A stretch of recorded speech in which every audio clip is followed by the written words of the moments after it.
Assalamualaikum warahmatullahi wabarakatuh. Waalaikumsalam warahmatullahi wabarakatuh. A'udzu billahi minasyaitonir rajim. Bismillahirrahmanirrahim.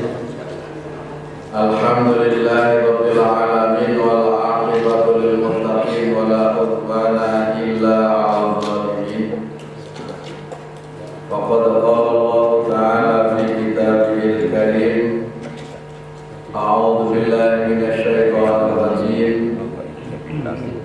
Innamal mu'minuna idza dzukirallahu wajilat qulubuhum wa idza tuliyat 'alaihim ayatuhu zadatuhum imana wa 'ala rabbihim yatawakkalun.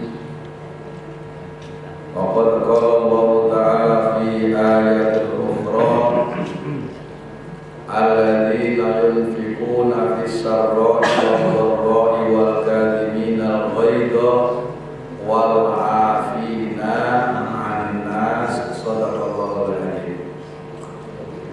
Kaum muslimin wal muslimat jamaah Masjid Al-Aqwam, semoga kita semuanya dirahmati Allah Subhanahu wa ta'ala. Amin. Kita sangat bersyukur kepada Allah Subhanahu wa ta'ala karena sampai detik pagi hari ini Allah masih memberikan petunjuk kepada kita semua, sehingga pada pagi yang cerah ini baru saja kita bisa melaksanakan perintah Allah, dan semoga seluruh amal yang kita lakukan di pagi hari ini dan juga pada hari-hari yang lalu semuanya diterima di sisi Allah Subhanahu wa ta'ala. Sholawat dan salam semoga tetap tercurahkan kepada baginda Nabi kita Muhammad sallallahu alaihi wa alihi wasallam. Bapak Ibu yang dirahmati Allah, pada pagi hari ini kita juga berada pada tanggal 17 Agustus 2014. Kita sebagai bangsa Indonesia memperingati hari proklamasi kemerdekaan bangsa Indonesia yang ke-69. Itulah kita melipatkan rasa syukur kita kepada Allah Subhanahu wa ta'ala. Semoga dengan kita mensyukuri nikmat yang diberikan oleh Allah kepada bangsa kita ini, mudah-mudahan terus Allah menambah nikmat-nikmat itu ke depan. Bangsa kita semakin maju, semakin makmur dalam keadilan, adil dalam kemakmuran, menjadi negara baldatun thayyibatun waradun ghafur. Bapak Ibu yang dirahmati Allah, materi yang ingin saya sampaikan pada pagi hari ini yaitu tentang ciri diterimanya amal. Setiap kita melakukan ibadah, melakukan amal soleh, kita disunahkan setelah melakukan itu untuk berdoa agar amaliyah yang kita lakukan itu diterima di sisi Allah Subhanahu wa ta'ala. Hal ini diajarkan oleh Al-Quran ketika Nabi Ibrahim beserta Nabi Ismail selesai membangun Ka'bah, berdoa, Rabbana taqabbal minna innaka antas samiul alim. Lengkap ayatnya, wa idh yarfa'u Ibrahimul qawa'ida minal baiti wa Ismail Rabbana taqabbal minna innaka antas samiul alim. Ketika Nabi Ibrahim dan Nabi Ismail selesai membangun Ka'bah, Kemudian Nabi Ibrahim berdoa, ya Allah terimalah jerih payah kami, persembahan kami, dan Engkaulah Zat yang Maha mendengar dan yang Maha mengetahui. Kita pun begitu mengikuti ajaran Al-Quran, termasuk kalau kita berdoa dalam sholat witir, sering kita berdoa, Rabbana taqabbal minna sholatana wa qiyamana wa siyamana wa ruku'ana wa sujudana wa tahasyu'ana wa ta'abudana wa tammim taksirona ya Allah ya Rabbal alamin. Itu apa maksudnya? Yang pertama, kita berdoa agar semua ibadah yang kita lakukan diterima Allah. Yang kedua, kita sadar sepenuhnya bahwa semaksimal apapun yang sudah kita lakukan dalam ibadah tidak luput dari kekurangan-kekurangan. Dan itu pasti. Walaupun kita sudah berusaha semaksimal mungkin mengikuti daripada apa yang telah dicontohkan oleh Nabi, kita sudah berusaha untuk menyempurnakannya, khusyuk sekhusyuk-khusyuknya, yang namanya kita ibadah masih banyak kekurangannya. Sehingga kita mohon kepada yang Maha Sempurna agar menyempurnakan seluruh amal ibadah kita, wa tammim taksirona. Ya Allah, sempurnakan segala kekurangan kami. Nah, kita tidak tahu puasa kita kemarin diterima atau tidak, kita tidak tahu. Tapi kita berdoa agar diterima. Terus kita menyadari banyak kekurangan segala amal ibadah kita. Itu tawadhu namanya. Kemudian tanda-tanda diterimanya itu ada. Diterimanya kita tidak tahu, tapi ada indikasi. Ada indikasi kalau amal ibadah seseorang itu diterima. Minimal bisa dilihat dari 3 hal. Ibadah seseorang itu diterima. Yang pertama adalah layyinul qalbi. Hatinya bertambah lembut. Hatinya bertambah sensitif. Hatinya bertambah mudah untuk mengingat Allah. Hatinya semakin ada khasyah, semakin ada rasa takut kepada Allah Subhanahu wa Ta'ala. Itu menunjukkan tanda diterimanya amal. Nah, ini berada dalam surah Al-Anfal, yaitu surah yang ke-8 ayat 2. Yang tadi saya bacakan, innamal mu'minuna idza dzukirallahu wajilat qulubuhum. Kemudian nanti akan ditutup bahwa orang yang hatinya ada rasa takut kepada Allah itu adalah mu'minuna haqqo.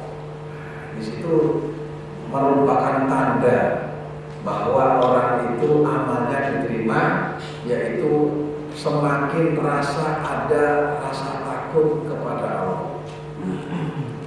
Dan orang yang hatinya ada rasa takut kepada Allah, merasa dilihat oleh Allah, merasa diintai oleh Allah, sehingga dimanapun dia berada, dia akan selalu merasa kehadiran Allah, sehingga seluruh amal perbuatannya hanya ditujukan kepada Allah, dan dia akan terkontrol kemana saja. Nah, ini yang sering kita sebut dengan hati khasyah. Dalam surah Al-Baqarah ayat terakhir, radhiyallahu anhum wa radu an dzalika liman khasyiya rabbah. Orang yang hatinya merasa ada rasa takut kepada Allah, itulah orang yang diridhoi oleh Allah. Kemana saja dia merasa ada dalam hatinya, merasa dilihat oleh Allah Subhanahu wa Ta'ala. Ini PR terbesar buat kita. Ini PR terbesar buat kita umat Islam, ya. Terus membidik hati kita agar hati kita ini ada rasa takut kepada Allah. Apabila seseorang hatinya ada rasa takut kepada Allah, pasti orang itu akan menjalankan perintah-perintah Allah dan menjauhi larangan-larangannya. Sekecil apapun larangan itu, dia tidak melihat materi larangannya, tapi dia melihat siapa yang melarang itu. Karena dosa itu ada dosa besar, ada dosa kecil. Akan tetapi ada dosa kecil bisa menjadi besar. Karena apa? Karena meremehkannya. Laisa sigor, tidak ada dikatakan dosa kecil ma'al istimror, kalau dia itu terus menerus, karena meremehkan, karena tidak ada rasa takutnya kepada Allah. Innama tudhiru man ittaba'a dzikra wa khasyiyar rahman. Surat Yasin. Al-Quran itu ditujukan untuk siapa? Innama tunziru man ittaba'a dzikra, yaitu kamu itu Muhammad hanya bisa memberikan manfaat, memberikan peringatan kepada siapa? Man ittaba'a dzikra, orang yang mengikuti Al-Quran, wa khasyiyar rahman, dan orang yang dalam hatinya ada takut kepada Ar-Rahman, kepada Allah. Dan itu ciri daripada ulama. Innama yakhsyallaha min ibadihil ulama. Disebut ulama yaitu orang yang dalam hatinya ada rasa takut pada Allah. Ini PR besar buat kita. Karena banyak orang beribadah itu belum bisa menghasilkan yang ini. Nah, mudah-mudahan ibadah yang kita lakukan di bulan Ramadan itu bisa menambah rasa takut kita kepada Allah Subhanahu wa Ta'ala. Itu yang penting. Karena kita menuju Allah itu tujuan utama. Dan kenapa berat? Karena Allah tidak terlihat dengan kasat mata. Kita setiap hari dihadapkan kepada sesuatu yang kelihatan. Yang kelihatan ini ternyata makhluk.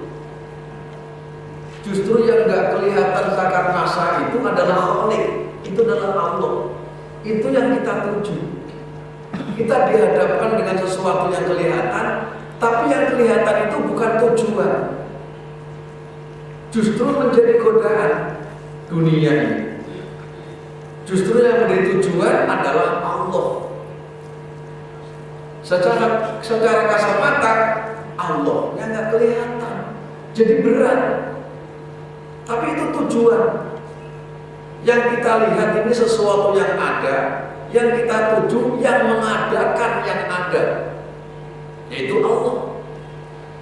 Kita ada, dunia ini ada karena ada yang mengadakan.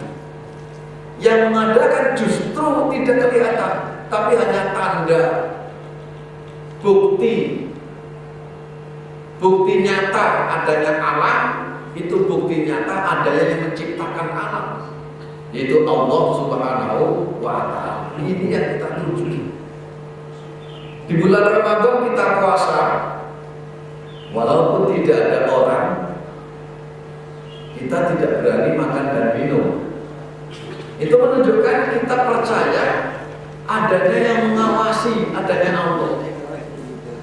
Nah, dengan demikian bukti atau indikasi diterimanya amal ibadah puasa yaitu merasa kehadiran Allah, layyinul qalbi, hatinya bertambah sensitif, semakin mudah untuk mengingat Allah baik dalam sholat maupun di luar sholat.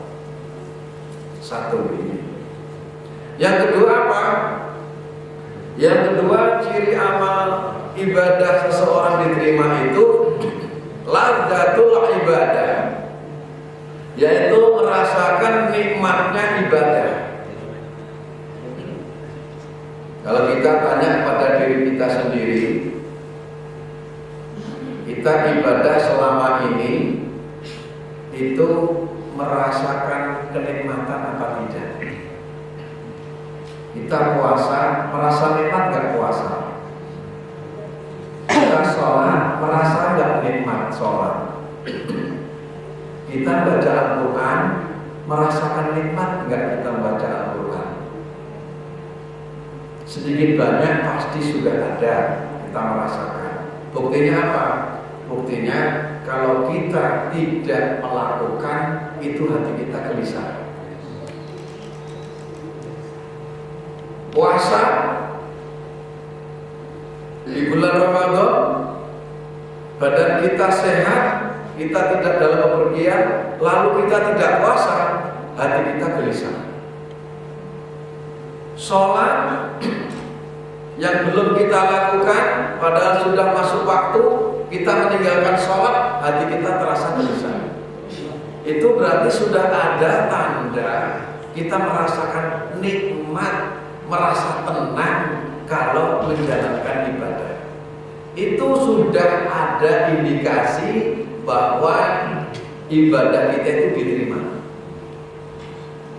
Karena merasakan keledatan, merasakan kenikmatan dalam ibadah, sehingga ibadah itu istiqomah. Jadi kalau saya boleh bilang, indikasi atau tanda-tanda diterimanya ibadah, siapa orangnya? Insya Allah orangnya sekarang yang hadir pada pagi hari ini. Loh, kok bisa begitu Ustaz? Karena ibadah itu ciri diterimanya ibadah itu berlangsung, ibadah itu berlanjut. Ada orang ibadah hanya di bulan Ramadan, setelah Ramadan selesai dia melaksanakan sholat subuh di bulan Ramadan, tapi setelah Ramadan tidak kelihatan lagi, ya kan? Nah, maka bisa dilihat ciri diterimanya amal itu, amal itu berlanjut. Karena apa? Karena sudah merasakan kalau tidak melakukan, hatinya gelisah. Sehingga dia laksanakan terus menerus selama hidupnya. Puasa di bulan Ramadan, merasakan nikmat puasa. Maka di luar Ramadan dia teruskan dengan puasa sunnah. Sudah puasa Syawal atau belum? Alhamdulillah. Itu menunjukkan amal kita Ramadan diterima.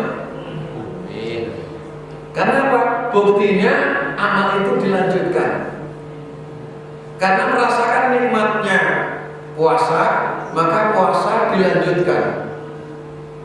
Di bulan Ramadan hukumnya wajib, kemudian dilanjutkan dengan ibadah puasa sunnah, yaitu 6 hari di bulan Syawal.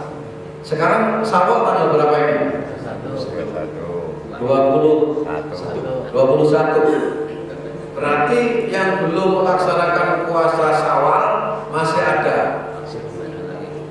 ada waktu 1 minggu atau 8 hari lagi. Nah, ya kan? Puasa Syawal itu boleh pada hari raya kedua dan seterusnya secara berurutan boleh di tengah, boleh di akhir, boleh diputus-putus, boleh sehari, kemudian karena besok mau lebaran jauh nggak puasa dulu, besoknya lagi, yang penting 6 hari di bulan Syawal. Siapa yang puasa Ramadan dengan penuh sebulan, lalu disusul dengan 6 hari di bulan Syawal, Allah berikan pahala sama dengan puasa setahun suntuk, setahun penuh. Karena hitung-hitungannya begini, setiap satu kebaikan dibalas 10. Ramadan sebulan berarti 300, kemudian ditambah 6 jadi 350, karena 36 dikalikan 10, setahun 360 tahun, 360 hari. Berarti kalau kita puasa sebulan bulan Ramadan ditambah 6 hari itu sama dengan 36 kali 10, 360, itulah setahun. Kemudian puasa hari Senin dan Kamis. Ada lagi nanti, yaitu kalau di bulan haji ada puasa Arafah, di bulan Muharram ada puasa Asyura. Nah, itu tanda diterimanya amal ibadah puasa, puasanya dilanjutkan karena merasa kenikmatan, merasa nikmat, ladzatul ibadah. Sehingga karena merasakan nikmat, maka ibadah itu menjadi kebutuhan, bukan menjadi beban. Puasa menjadi kebutuhan. Kalau saya nggak puasa, rasanya berat di badan. Kalau saya puasa, enak pikiran, enak badan, rasanya enteng. Merasakan nikmatnya puasa. Kalau saya puasa, saya makan apa saja nggak merasa nikmat. Tapi saya kalau puasa itu ketika menjelang maghrib, apapun bukanya, apapun makanannya terasa nikmat karena sudah lapar terlebih dahulu. Oh, ternyata puasa itu nikmat, maka saya lanjutkan dah puasa ini. Ladzatul ibadah. Jadi teruskan. Jadi kalau ditanya amal apa sih yang harus dilakukan pasca Ramadan, jawabannya adalah meneruskan amal yang ada di bulan Ramadan. Di bulan Ramadan kita puasa, di luar bulan Ramadan puasa sunnah. Di bulan Ramadan kita sholat berjamaah, di luar Ramadan puasa. Jadi kita juga berjamaah, sholat berjamaah. Itu tandanya amal itu diterima. Di bulan Ramadan kita baca Al-Quran, di luar bulan Ramadan kita baca Al-Quran. Masa bulan Ramadan baca Al-Quran, selesai Ramadan, shadaqallahul adzim, ditutup, dibuka lagi Ramadan berikutnya. Kan enggak kan? Kan setiap hari kita juga baca Al-Quran. Jadi Ramadan yang sudah kita lakukan amal-amal di bulan Ramadan itu dilanjutkan. Bulan Ramadan kita tahajud sekaligus bangun sahur. Di luar Ramadan kita juga tahajud. Di bulan Ramadan kita sholat witir. Di luar bulan Ramadan kita juga sholat witir. Itu menunjukkan ladzatul ibadah. Ibadah itu sudah merupakan kebutuhan. Menunjukkan itulah tanda diterimanya amal. Alhamdulillah. Insya Allah yang amalnya diterima, tanda-tandanya orangnya sudah ada di sini semua. Karena terbukti apa yang ada di bulan Ramadan dilanjutkan di luar bulan Ramadan. Yang terakhir, yang ketiga, tanda diterimanya amal yaitu tabassum, tersenyum. Tersenyum. Yang dimaksud tersenyum adalah begitu amal dilakukan hanya karena Allah dan ikhlas karena Allah, yaitu imanan wahtisaban, ghufira lahu ma taqaddam, karena sudah menembus sampai ke dalam hati, Allah sudah mengampuni dosanya. Ciri orang yang telah diampuni dosanya itu, orangnya itu hatinya bertambah lapang, sehingga mudah dia itu memaafkan orang lain.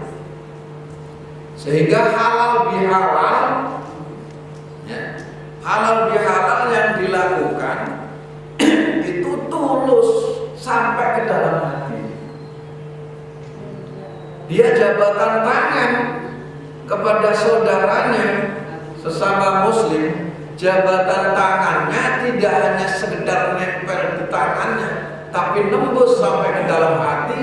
Dengan ikhlas dia memaafkan siapapun yang pernah menzoliminya, menyakitinya, menfitnahnya, dia maafkan semua.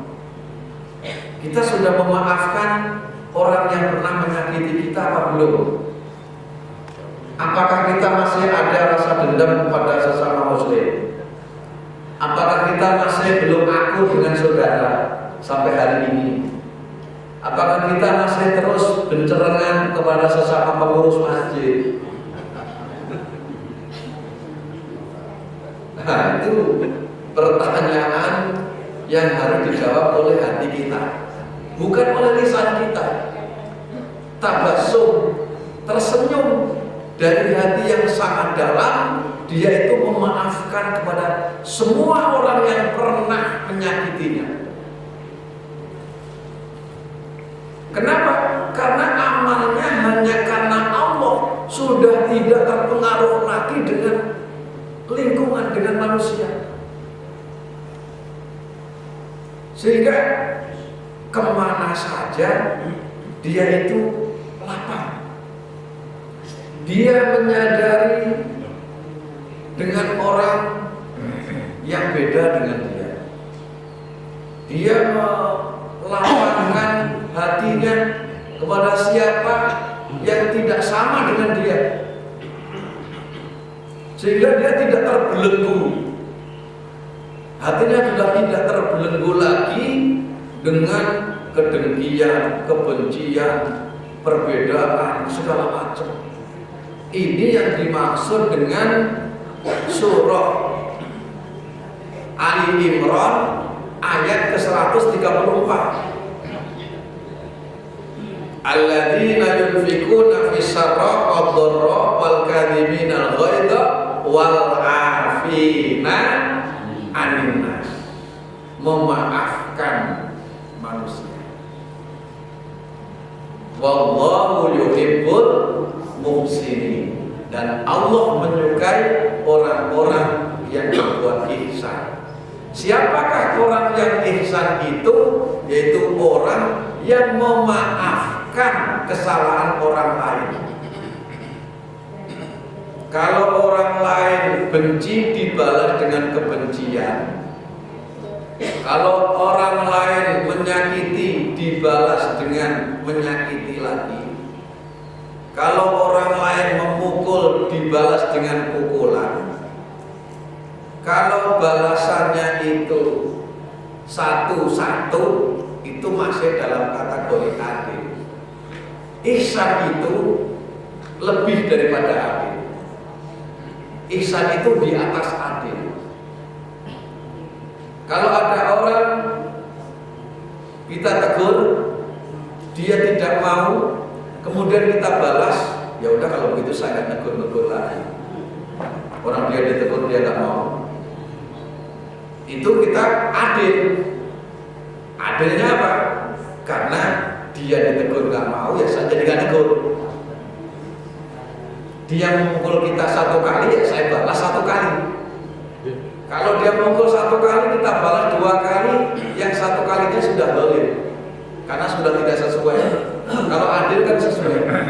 Nah, Allah tidak menganjurkan hanya sebatas itu, tapi Allah menganjurkan wallahu yuhibbul Ihsan itu apa?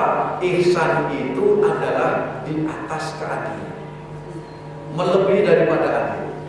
Itu ihsan. Sehingga ihsan ini urutannya pada akhir. Ada iman, Islam, ihsan. Jadi ihsan ini tingkatan tinggi. Tingkatan tinggi yaitu orang yang menyakiti kita tidak kita balas dengan menyakiti, tapi justru orang itu adalah kita perlakukan sebaik-baiknya. Nah, ini memang pekerjaan yang susah, tapi inilah ciri diterimanya amal. Kalau orang itu sudah tabassum, sudah bisa tersenyum dari lubuk hati yang sangat dalam, sehingga dia lapang memaafkan kepada semua orang. Karena di Islam ini kan banyak adanya perbedaan.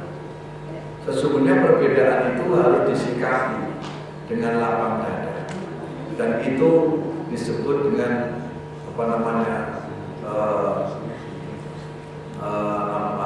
disebut dengan bagian daripada kelengkapan Islam. Kan ada madhab sendiri itu kan ada 4. Ada yang paling pertama yaitu Imam Hanafi. Bukan. Yang paling pertama itu Maliki kedua. Yang Maliki yang kedua, yang paling pertama yaitu Imam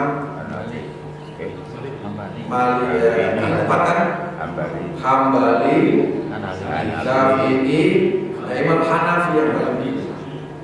Imam Hanafi, kemudian Imam Maliki, kemudian Imam Syafi'i, yang terakhir Imam Hambali.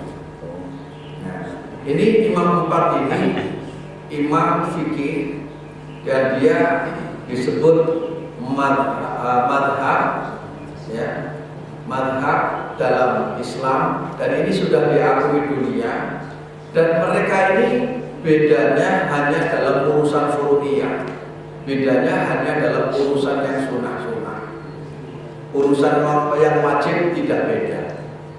Maka kita ini harus paham apa itu syariat, apa itu fikih. Kalau syariat nggak ada beda, yang ada beda itu fikih. Karena fikih itu adalah produk daripada mujtahid. Dan mujtahid kenapa beda? Karena fikih itu akan terus berkembang sesuai dengan geografi, sesuai dengan kondisi, ya. Di mana dia bertempat, kapan dia itu menjatuhkan hukum, itu ada waktu. Dulu tidak ada yang namanya kloning, sekarang ada kloning, fikih yang menjawab. Dulu tidak ada bayi tabung, sekarang ada bayi tabung. Dulu tidak ada perbankan, sekarang ada perbankan. Semuanya itu adalah urusan fikih. Nah, fikih itu kenapa beda? Karena fikih itu terus mengikuti perkembangan zaman. Jadi nggak usah aneh kalau beda dalam fikih itu, nggak usah aneh. Kita ini harus berlapang. Urusan beda dalam fikih itu nggak usah dijadikan sesuatu yang membuat kita menjadi pecah. Tapi syariat itu yang tidak pernah beda, yang itu harus kita pegang. Syariat itu semuanya sama. Sholat subuh semuanya 2 rakaat, itu syariat. Sholat zuhur semuanya 4 rakaat, itu syariat. Adapun kunut tidak kunut itu urusan fikih. Itu urusan fikih. Yang urusan fikih nggak usah dibikin ribut, karena kita sudah diikat oleh syariat. Kalau urusan fikih pasti urusan sunnah. Contoh urusan kunut, itu kunut adalah sunnah. Yang wajibnya adalah sholat subuh. Sholat subuhnya kita nggak beda, sama-sama 2 rakaat. Maka kita ini harus melihatnya adanya dalam satu syariat Islam. Ya. Jangan kita menjadi satu sama lain, hati kita terganjal hanya gara-gara beda fikih. Ini yang harus kita sikapi. Jadi tanda diterimanya amal adalah tabassum. Sehingga kita enak nih hidup kepada siapa saja. Kita sudah tidak ada lagi pembedaan, tidak ada lagi kebencian, tidak ada lagi kita kedengkian dan lain sebagainya. Dan kita ini setiap hari berdoa, Rabbana ighfir lana wa li ikhwanina alladziina sabaquna bil iman wa la taj'al fi qulubina ghillan lil ladziina amanu Rabbana innaka ra'ufur rahim. Wa la taj'al fi qulubina, ya Allah jangan kau jadikan dalam hati kami ghillan, yaitu unek-unek atau kedengkian, rasa dendam terhadap siapa? Lilladzina amanu, terhadap sesama orang yang beriman. Diikat kita dalam persaudaraan ini, innamal mu'minuna ikhwatun. Nah ini sampai di sini enggak kita ini beribadah? Sampai di sini enggak kita melakukan ibadah? Yang ibadah itu bisa menghilangkan rasa kita saling tidak enak, saling curiga, saling ini terhadap sesama muslim. Ini PR kita supaya bisa menghilangkan itu. Silahkan kita melaksanakan ibadah mengikuti keyakinan kita dalam hal fikih pada mazhab siapa, itu enggak ada masalah. Yang penting kita tidak ada hati atau menyalahkan orang yang beda mazhabnya dengan kita. Itu saja yang saya sampaikan. Jadi 3 saya ringkas. Tanda diterimanya amal, hatinya bertambah sensitif, bertambah mudah mengingat Allah, merasa kehadiran Allah. Kemudian yang kedua, merasakan nikmatnya ibadah sehingga ibadahnya terus menerus istiqomah. Kemudian yang terakhir yaitu tabassum, tersenyum, artinya memaafkan kepada semua orang. Kalau ini sudah ada pada diri kita, bertambah takut kepada Allah, kemudian ibadah kita itu berlanjut, lalu kita sesama muslim kita semakin luas, semakin akur, semakin rukun, itu menunjukkan ibadah kita diterima di sisi Allah Subhanahu wa Ta'ala. Ini saja yang saya sampaikan, dan saya mohon maaf mungkin pada pagi hari ini saya tidak membuka tanya jawab karena saya harus segera berangkat untuk mengikuti upacara.